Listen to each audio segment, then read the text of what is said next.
morning to all. My name is Kenya, and I'm from Brazil. Wow, yeah, that's good. Well, my friends know that one of my favorite drinks is coffee. Apart from water, I love coffee. Brazil has been the top producer of coffee for the past 150 years. And it currently accounts for 40% of the world's supply. No wonder coffee's right at the heart of the Brazilian culture. And it played a great role in my life. Since I was very little, I would sip a bit of coffee from my mom's cup. Plus, at the age of 7, 6, she would give me a latte in the morning just before going to school. So I have a friend, she knows I love coffee. She gave me this wall art. There is something written on it. And I don't want to talk about this type of coffee. When I look at this, I instantly think of a coffee because this looks like a cup. But this is not the type of coffee I want to talk to you about this morning. The coffee that I want to talk to you this morning is a type of coffee that you will not find at Starbucks or Costa's. It is a lot tastier, free of charge, and it can change your life. And the good news is you can find it here this morning. I'm going to talk about the acronym COFFEE, C-O-F-F-E-E, which stands for Christ Offer Forgiveness for Everyone, Everywhere. Isn't that cool? Yeah! Christ offers forgiveness for everyone, everywhere. So we are continuing this series, Living with Jesus. And our text this morning you will find in Matthew 18, 21 to 35. The scripture will be up on the screen for you to read with me. This is the parable of the unmerciful servant. Then Peter came to Jesus and asked, "Lord, how many times shall I forgive my brother or sister who sins against me? Up to 7 times?" Jesus answered, "I tell you, not 7 times, but 77 times. Therefore, the kingdom of heaven is like a king who wanted to settle accounts with his servants. As he began the settlement, a man who owed him 10,000 bags of gold was brought to him. Since he was not able to pay, the master ordered that he and his wife and his children and all that he had be sold to repay the debt. At this, the servant fell on his knees before him. 'Be patient with me,' he begged, 'and I will pay back everything.' The servant's master took pity on him, canceled the debt, and let him go. But when that servant went out, he found one of his fellow servants who owed him 100 silver coins. He grabbed him and began to choke him. 'Pay back what you owe me,' he demanded. His fellow servant fell to his knees and begged him, 'Be patient with me and I will pay it back.' But he refused. Instead, he went off and had the man thrown into prison until he could pay the debt. When the other servants saw what had happened, they were outraged and went and told their master everything that had happened. Then the master called the servant in. 'You wicked servant,' he said, 'I canceled all that debt of yours because you begged me to. Shouldn't you have had mercy on your fellow servant, just as I had on you?' In anger, his master handed him over to the jailers to be tortured until he should pay back all he owed. This is how my heavenly Father will treat each one of you unless you forgive your brother or your sister from your heart." So we start our text with a question. And this is disciple Peter. And he comes to Jesus to ask a genuine question. I truly believe he wanted to learn. Probably he was making sense of everything that he had been learning with Jesus so far. And forgiveness can be very challenging. So he comes to Jesus and he asks, "How many times should I forgive someone?" But what is funny about these questions is that he gives an answer. He says, will 7 times do?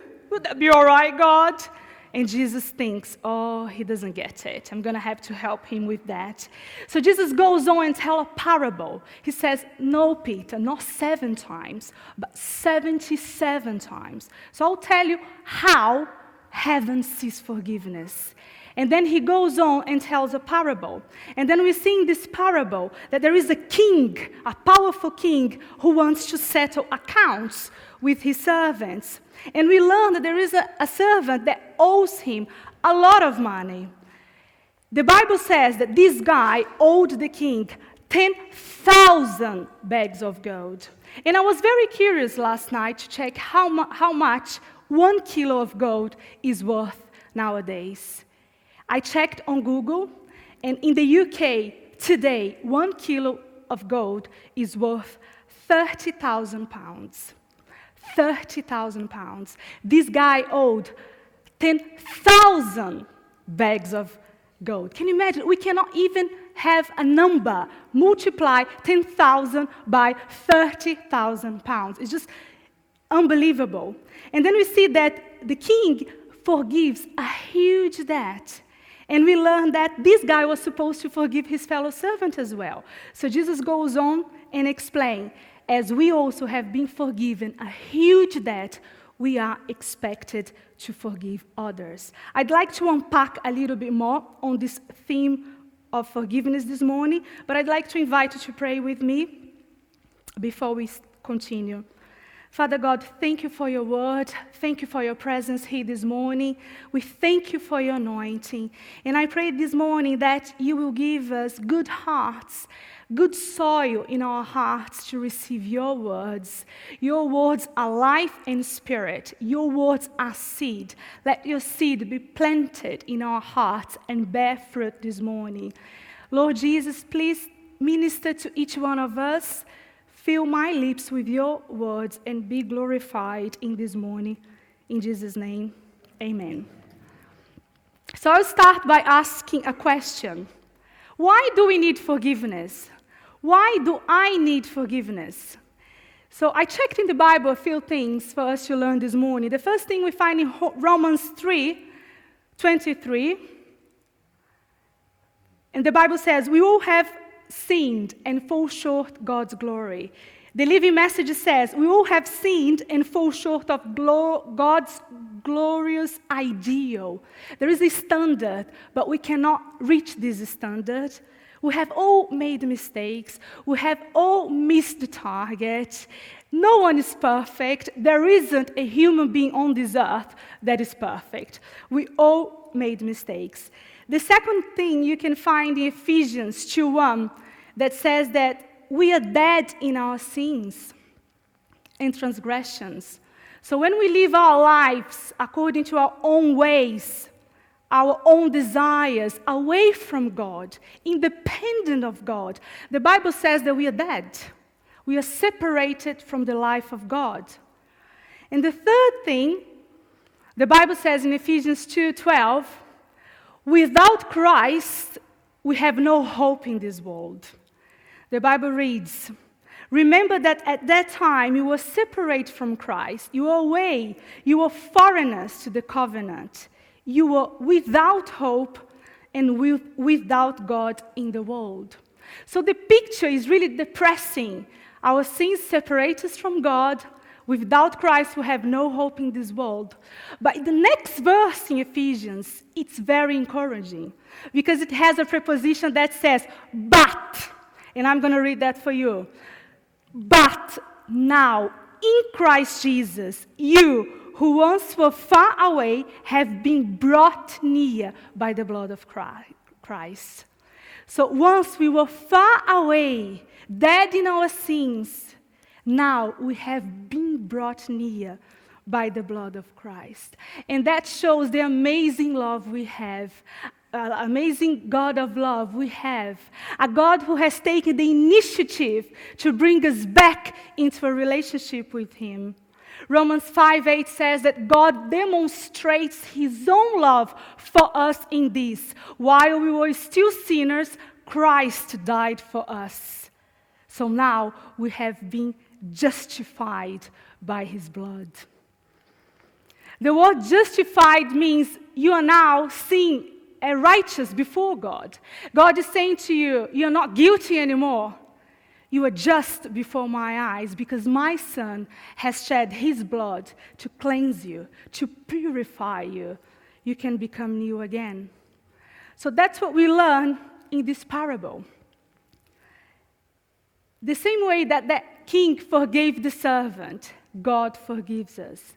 So there are 2 points that I believe Jesus wanted to teach the disciples. The first one, God forgives us in Jesus Christ. And we see the Apostle Paul, the next slide, first point, God forgives us in Jesus Christ. The Apostle Paul says in Colossians 2:13, when you were dead in your sins and in the uncircumcision of your flesh, God made you alive with Christ. He forgave us all our sins. I have underlined that we were made alive with Christ, because I think this is very important. We were once dead, we are now alive with Christ. Forgiveness is only found in Jesus Christ. The cross speaks forgiveness. The cross shouts forgiveness to the world. There is a saying by Billy Graham, if you know him, he was one of the greatest evangelists of the past century. And he says, the cross shows us the seriousness of our sin, but it also shows us the immeasurable love of God. The cross shows us the seriousness of our sin, but it also shows us the immeasurable love of God. It was serious because the Son of God had to die on my behalf and on your behalf. His blood was shed so that we could be cleansed and justified before God. And it also shows the immeasurable love of God because God loved the world so much, the Bible says in John 3:16, he loved the world so much that he gave his own one and only Son to die for us, that whoever believes in him shall not perish but have eternal life. God wants you to give you eternal life. And eternal life is only found in Jesus Christ.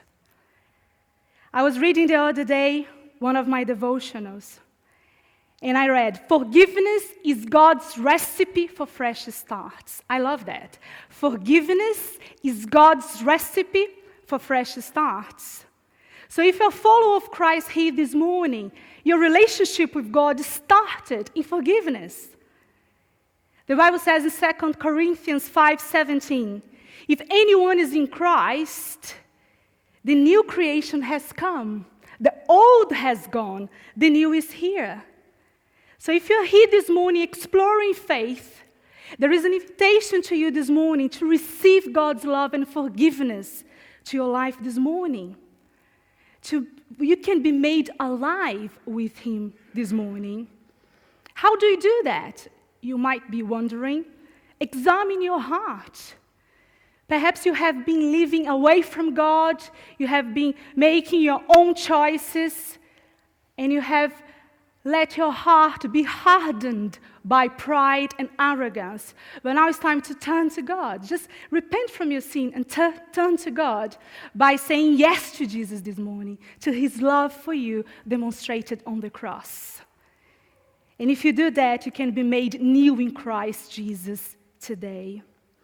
Forgiveness is freely given and is received by faith.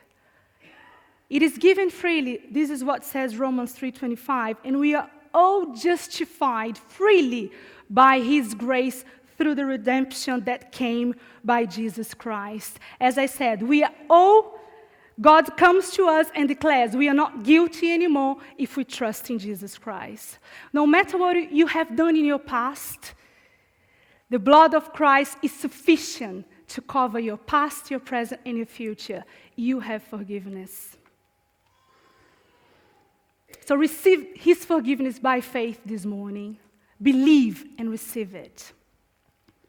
The second point we see in this parable, we see that man that was forgiven a huge amount of money, gold.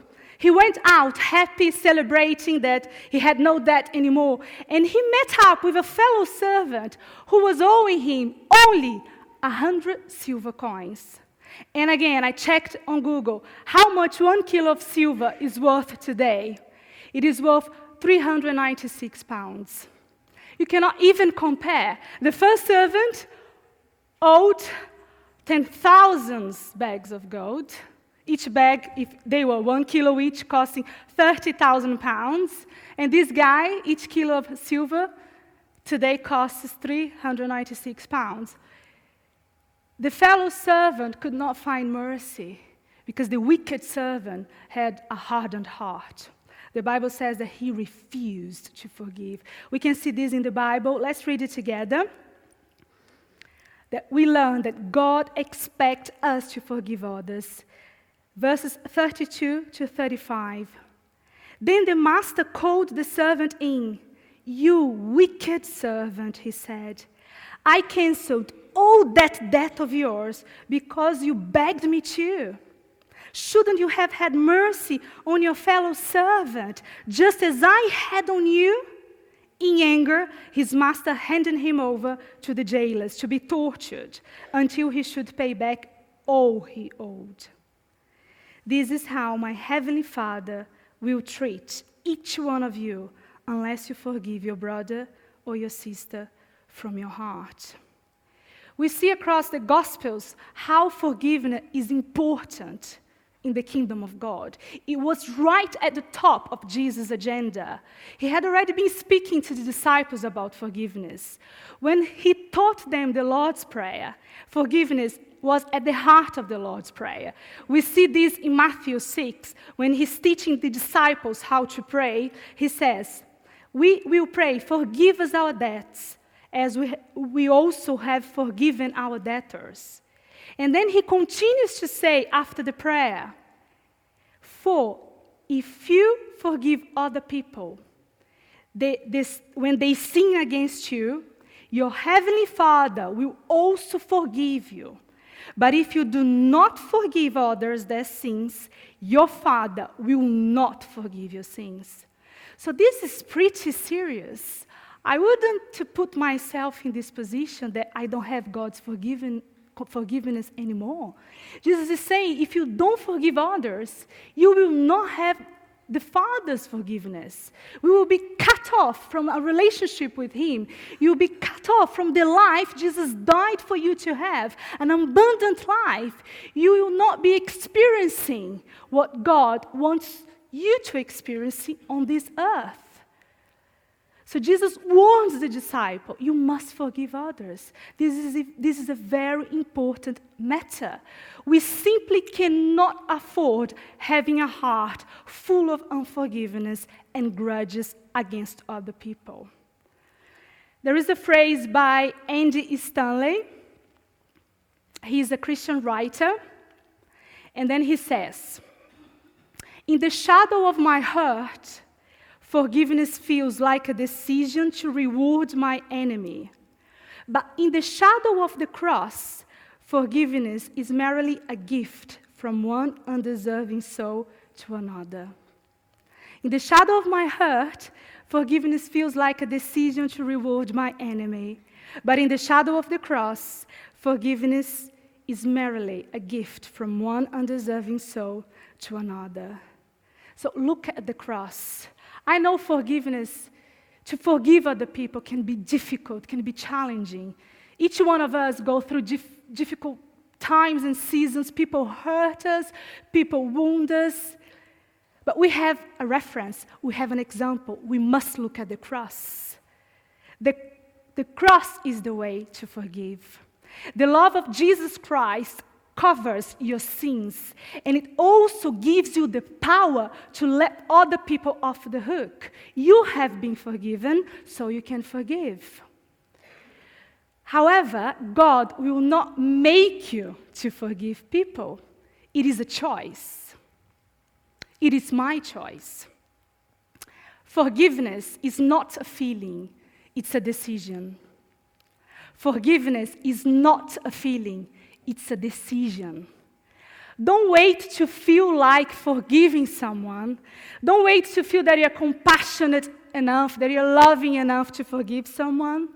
Our human flesh will not feel like doing these things because there is always a conflict between our human flesh and our inner spiritual man. Our inner man longs for God and our human flesh doesn't. So there is a battle. You have to make a decision based on the Word of God.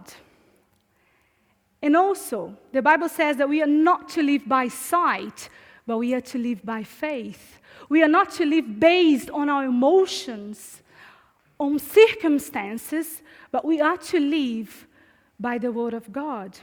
And when you step out in faith, when you make a decision to forgive, the good news is Jesus is by your side. He's standing right next to you to give you help.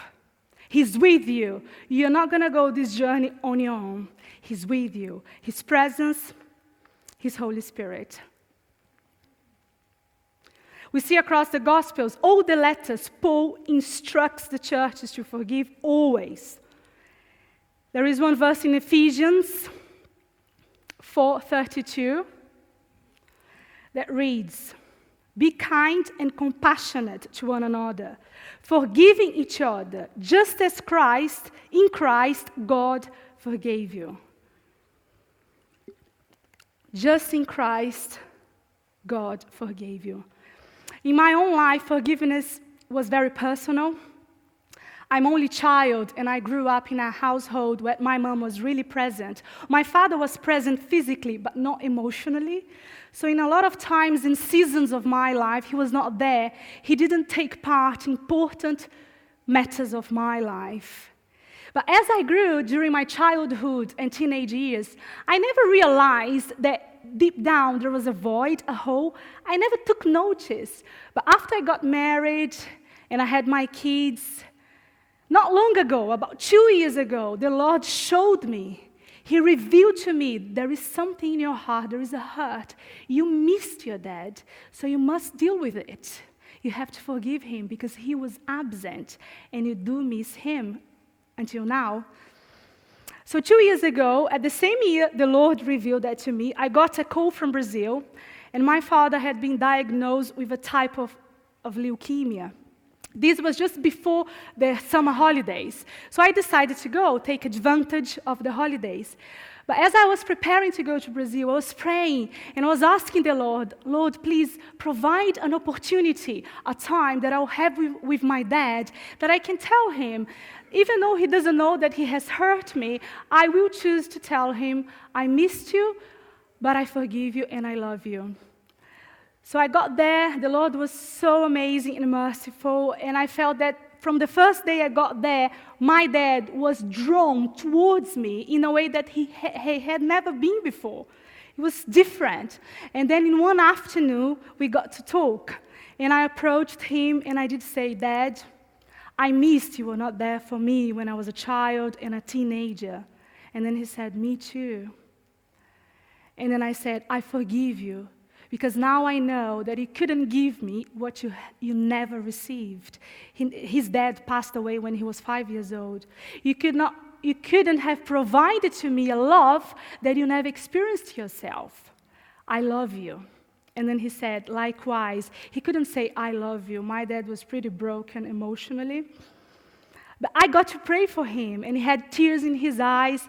And I believed from that point onwards, our relationship would change dramatically. We would get closer, more intimate, more friends. And that happened over the next 3 weeks I was there.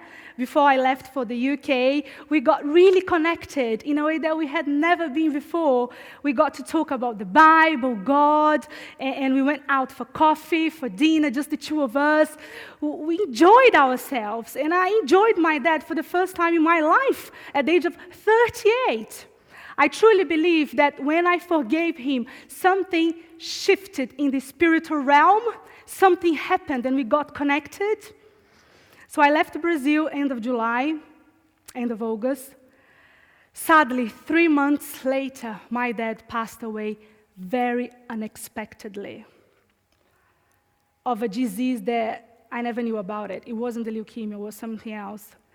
It was a blow to me. I had never felt such a pain in my life. It hurts so much in your soul. It is truly the darkest night of the soul. At that right moment, I could have resented God, couldn't I? Because I left Brazil full of expectations and dreams. I came to the UK dreaming about my relationship with God, with my Father, and then 3 months later, no more. I had many questions in my mind. However, at that point, I had to make a decision. Was gonna I let the pain break me or make me? Was gonna I let the pain make me better or bitter? So I made a decision. Lord, I don't have the answers, but I'm going to trust you in the mystery. And I'm going to let this pain make me better. Brothers and sisters, there are times in our lives we don't have the answers, and we must choose to trust the Lord in the mystery. This is called maturity.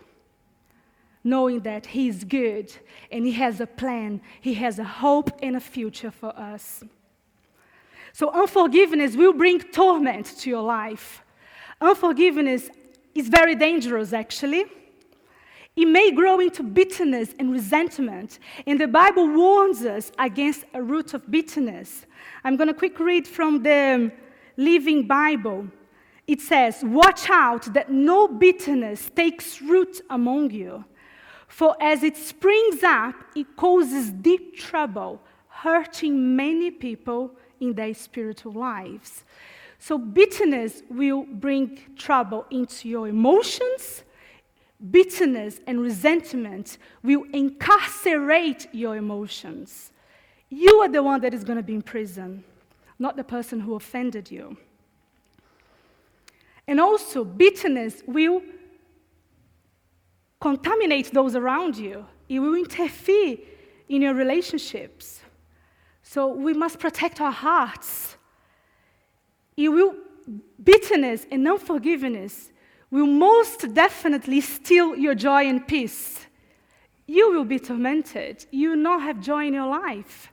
And this is something that the enemy will take advantage of. Because the Bible says that he came to steal, kill, and destroy. And he will use unforgiveness to steal your peace and joy and kill the life of God in you. Unforgiveness can also affect your physical health. A lot of doctors have said that people who hold grudges against people, their immune system is low, and that affect the process of healing. It can be a blockage to healing, an obstacle to healing. And above all, it will block God's presence in your life. Because Jesus says that those who believe in Him, rivers of living water would come out of the inner man. So how come the Holy God, His holy presence, will dwell in a heart full of forgiveness and bitterness? We have to forgive other people. So Rick Warren has an interesting phrase for us. He's the founding pastor of Saddleback Church in America. And he says, just waiting for the slide, yeah. He says, "I forgive first because I have been forgiven by God. Second, unforgiveness makes me miserable. And third, I'm going to need more forgiveness in the future. So we don't forgive for that benefit, we actually forgive for ours." This is so true. When you make a decision to forgive, in obedience to God, out of your love for Christ, you are the one that is freeing yourself from the pain and the hurt. And you will experience freedom. God will reward your obedience. He will honor you. The thing is, sometimes we struggle to forgive, and this is not what destroys us. Everybody struggles to forgive. We are not perfect on this side of glory. But what destroys us is the refusal to forgive, is that desire that I will avenge, that person will pay me back. Romans 12:19, God says, "It is mine to avenge. I will repay, says the Lord." And the Message Bible says, "Don't hit back. Don't insist on getting even. That's not for you to do. I will do the judging, says God. I will take care of it. So I'd like to encourage you this morning to choose to lay down the burden of vengeance, the burden of anger that you might be carrying, the burden of unforgiveness, the feeling of being wronged, the hurt. I'd like to encourage you to choose to lay all these things down at the foot of the cross by faith. And as you lay these things down at the foot of the cross, God will pick it up, and He will be the judge. He is the one that pays back. He is the one that settles the accounts. You can trust Jesus this morning. You can let your pain, your hurt, you can let this unforgiveness go this morning. Today is the day to say yes to His calling to freedom. He has died on the cross so that you could experience freedom in your life. That's what the Bible says. If the Son sets you free, you are free indeed. But you must take a step of faith. You must decide by yourself. You must choose to forgive. And just before we finish, just as an encouragement, the Bible says in Hebrews 4:15, we don't have a priest who is out of touch with our reality. Jesus has been through weakness, testing. He has experienced it all, yet He did not sin. So let's walk right up to Him and get what He's so ready to give. Take the mercy. Accept His help. He's ready to help you this morning. Can I invite you to stand, please? I'd like to pray. As I was praying for this message, there are 3 prayers that I'd love to pray with you. And there is a sense that the Lord wants to open prison doors this morning. He wants to unlock the door so that you can walk out. But you must take this step of faith. You must choose to walk out. But He will be by your side, strengthening you, supporting you all the way. I'd like to pray a prayer first for those who are here this morning exploring faith and you have not experienced God's forgiveness for your life yet. Perhaps you're here this morning, but you not have met this amazing Jesus yet, who loves you so much and wants to be your friend. So can I invite you to close your eyes? I'd like to give some space to those people who wants to take this step this morning. So everybody's going to close their eyes so you have some privacy. So if you're here this morning and you want to say yes to Jesus, you want to experience the abundant life He has for you, I'd like to invite you to pray with me in your heart. Thank you, Jesus, that you died on the cross for my sins. I ask you to forgive me today, and I also receive your forgiveness by faith. I invite you to come to my life. Please fill my life with your Holy Spirit and make me alive with you. I want to be new. I want to get to know you more and more. Receive my life this morning. And I receive you in my heart as my Lord and Savior. In Jesus' name. With your eyes still closed, can I ask if you have prayed this prayer for the first time? Can I ask you to just look at me and catch my eye so that I will know you have prayed this prayer for the first time? Thank you very much. And as we are still with our eyes closed, I'm going to give some space to the Holy Spirit to continue ministering in your heart. And I'm going to ask Him if there is anyone in your life now that you need to forgive. I'm going to ask the Holy Spirit to show you this person in your mind. Do not be afraid. If the Lord shows you someone, it's because He wants to free you today. So we're going to pray, and we're going to give some time. Lord Jesus, I ask you this morning, your Holy Spirit is here. You know each one of us. You love each one of us. So I pray, please, right now, speak to my brothers and sisters. If there is anyone that they need to forgive this morning, just put in their minds a name, a picture, a person right now. We wait on you.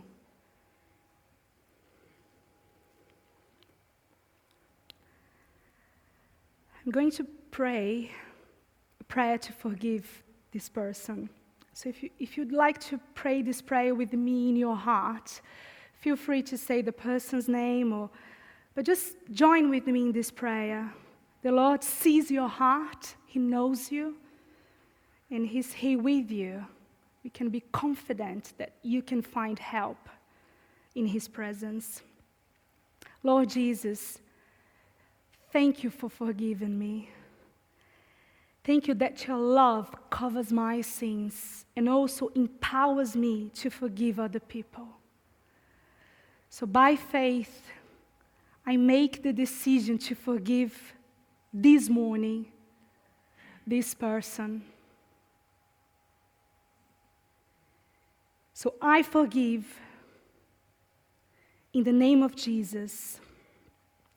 And I lay down my pain and hurt at the foot of the cross, trusting that you are faithful and you are the just judge. Please come into my heart and heal my heart and strengthen me in your word. In Jesus' name. Maybe you are here this morning and you have to forgive yourself. So I'd like to pray for that as well.